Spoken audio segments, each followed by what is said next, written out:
about this regarding the drought situation. We have agreed, and we have faced this situation and agreed this cannot be what we are going to be doing every time there is a drought. And we have agreed on some measures that we believe are going to be more permanent in substance. And each county, we have agreed that the counties are going to assess what actually we need to do in each county.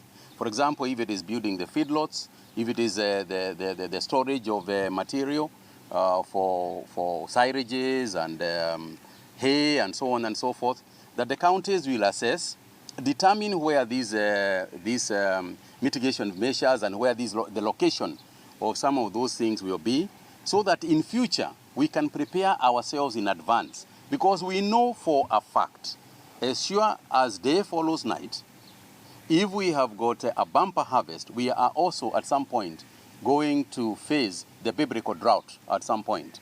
So we have discussed this issue in a manner that that allows for planning into the future and looking at ways and means of having a more permanent solution. Current expenditure is not what we really want. We really want these programs to directly affect the farmer. If it's purchasing, for example, having feedlots, we want the money to go and be put in feedlots. 85 to 52 to 15.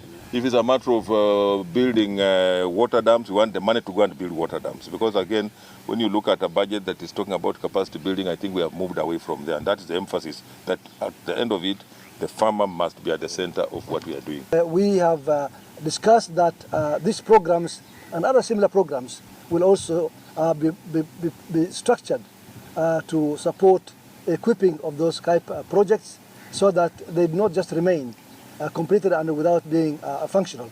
And again, I want to appreciate the minister and his team for also taking that aspect into consideration.